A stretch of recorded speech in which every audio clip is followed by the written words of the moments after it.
Welcome to In the Thick of It from the HCM Society, a show that dives deeply into hypertrophic cardiomyopathy with leading experts in the field. We explore groundbreaking research, new approaches, and other exciting topics.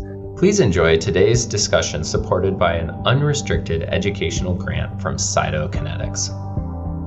Hi, and welcome to another edition of the Hypertrophic Cardiomyopathy Society's podcast series, In the Thick of It, where HCM enthusiasts discuss topics that are cutting edge of the field.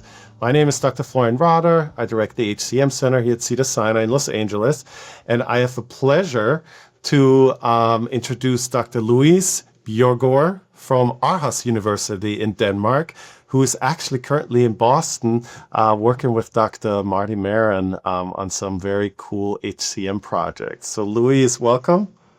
Thank you very much. Thank you for the invitation. Absolutely, my pleasure. So Dr. Bjerregaard is the lead author of a really potentially practice-changing study.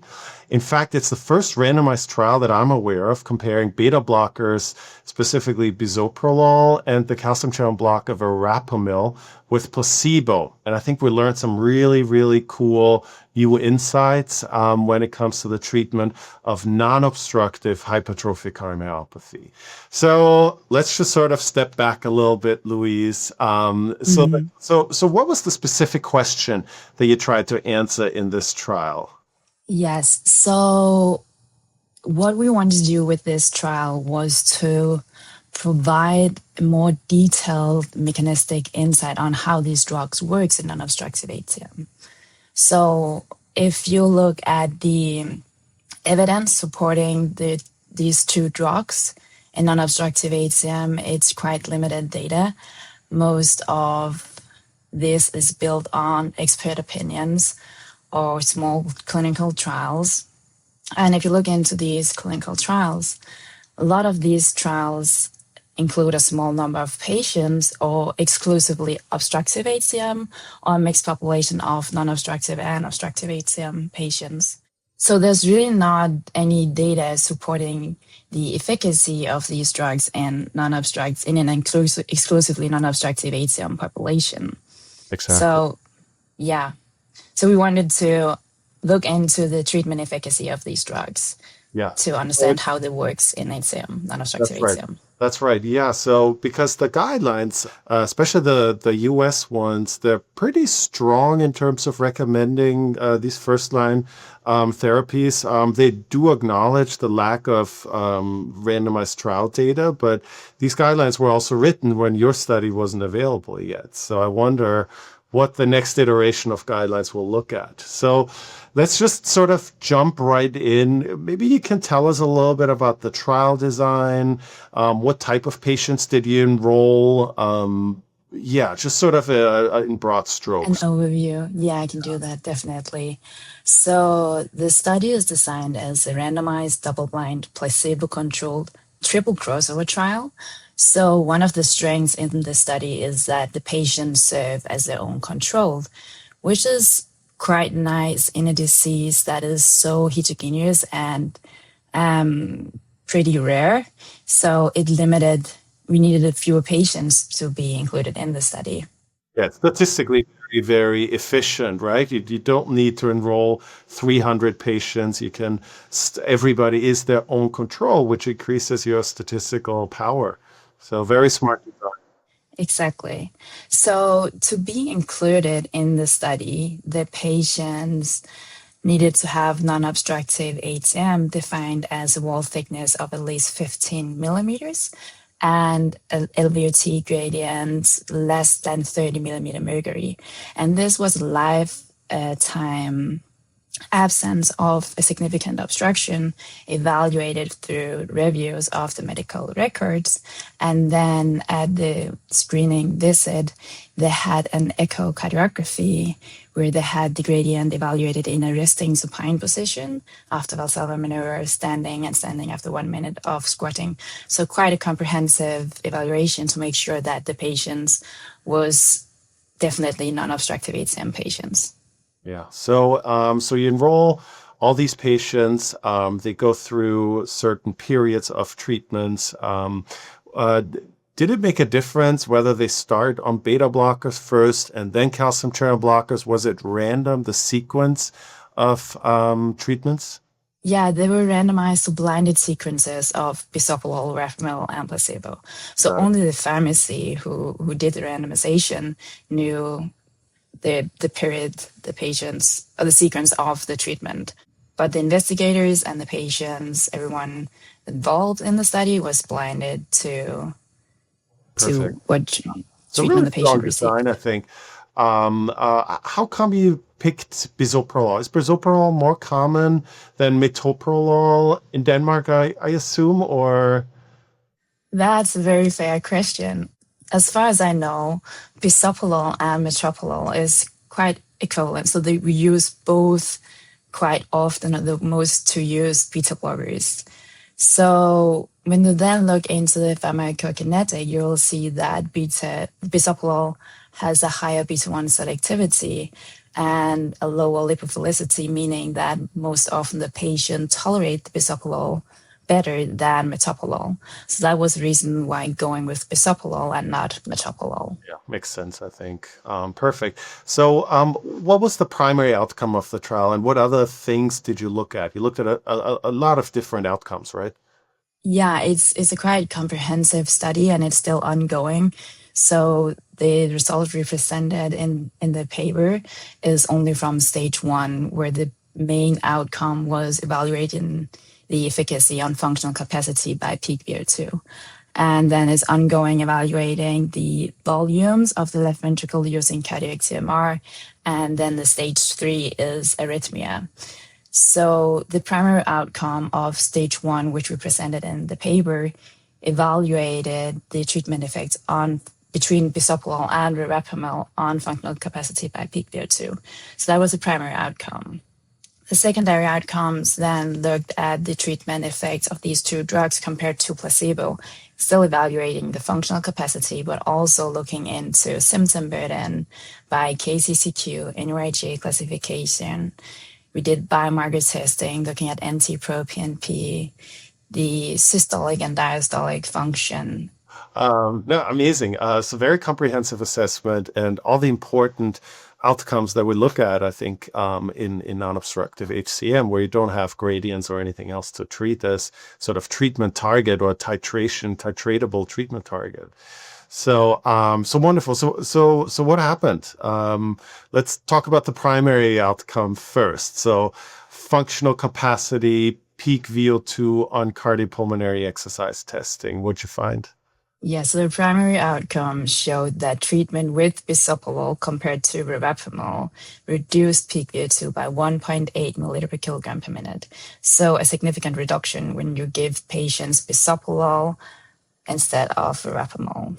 Yeah, I mean, crazy. And it's.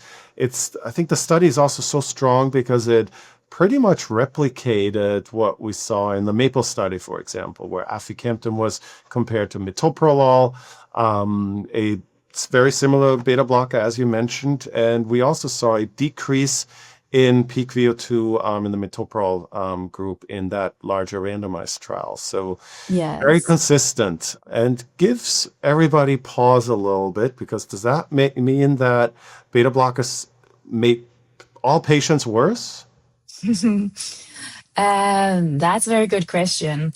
I think what we showed with this study and what Mabel showed too, and what one of my colleagues and Dr. Anna Dupro evaluating metoprolol in obstructive HCM showed that these patients, they need the heart rate. So if you treat HCM patients who has a stiff heart, so they're not really able to increase the filling, or they don't increase the cardiac output.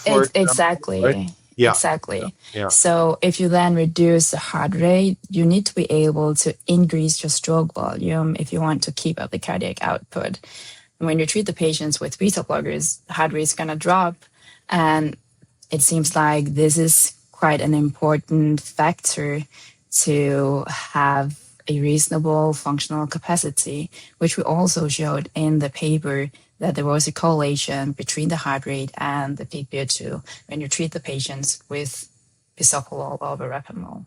When we looked at the association between heart rate and the functional capacity when treated with placebo, there was no significant association.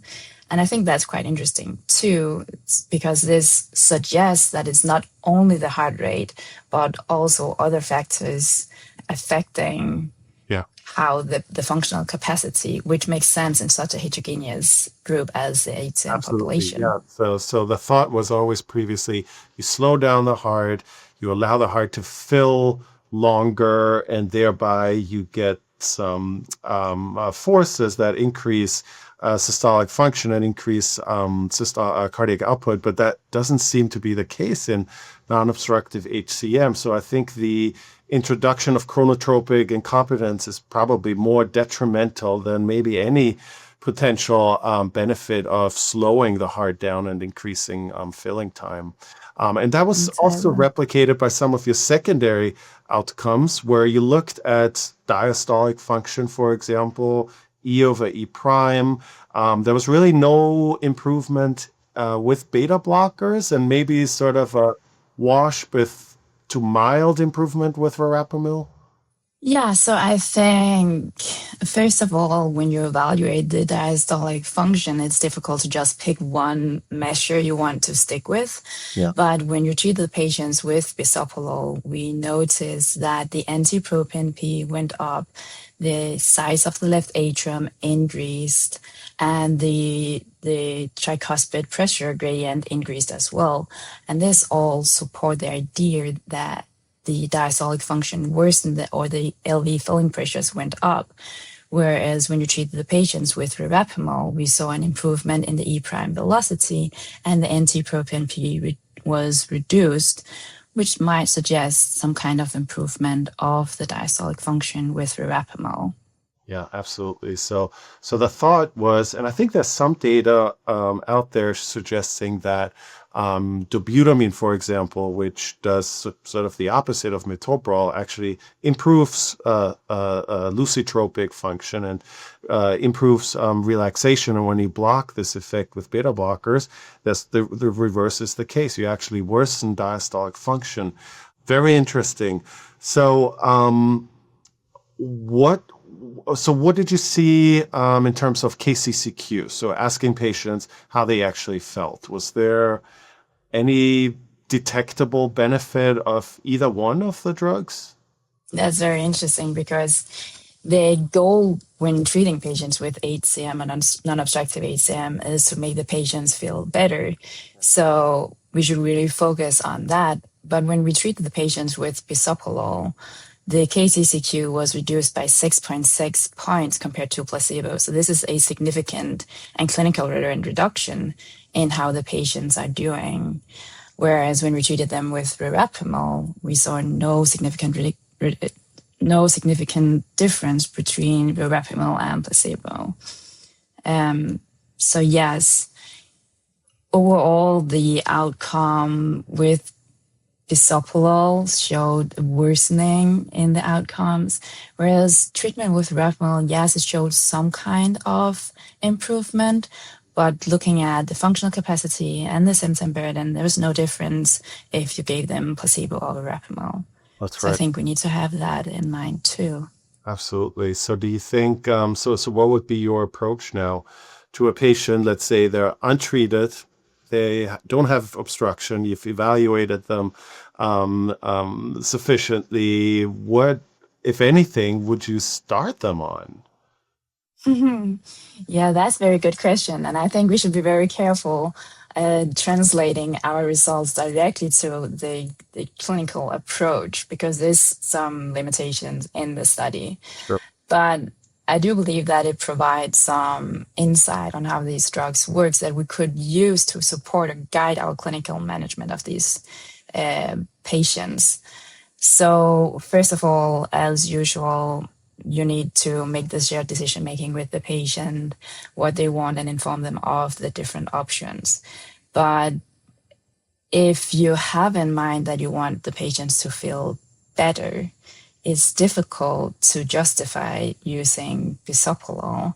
And at the same point, verapamil didn't show any improvement. But if I should choose between beta blockers and calcium channel blockers, I would go with the calcium channel blockers with verapamil. Yeah. But again, depending on what you want to manage when you treat the patient. That's right. And importantly, you need to have in mind that the arrhythmia also is an important point. Yeah, I was just going to say that, yeah, if you're treating arrhythmias, beta blockers are still effective drugs, but we shouldn't be too, I think, stuck in our ways where you start a medication and beta blocker is the mantra, everybody gets it. And then once you're on a beta blocker, you're stuck. You never get off it for decades, probably. So maybe this trial shows now that, well, there's a possibility of actually making symptoms worse. And maybe you can corroborate that with actually testing exercise function or testing NT-proBNP and looking at some structural changes to see if there's a benefit or not. And if there's not, then we do have some data now that supports that maybe a calcium channel blocker would be a reasonable second choice, or who knows, maybe nothing. Maybe we have to focus on completely new, different medication classes, and so many are currently in development. So I think we have to stay tuned here. Exactly. I agree with you. Yeah, well, wonderful. Well, I think we're at the top of the hour. So, Louise, it was fabulous. Congratulations to this really, really important study. I would say one of the most important study of the year. So I think it will inform guidelines and it will inform what we do with these difficult patients with non-obstructive HCM. So thanks so much for joining, Louise, and thank you everybody at home for listening. Thanks for joining us on In the Thick of It, presented by the HCM Society. Make sure to subscribe to our show for more expert insights into the field of hypertrophic cardiomyopathy. For more information, check out the links in our show notes. We hope you will join us again for our next episode.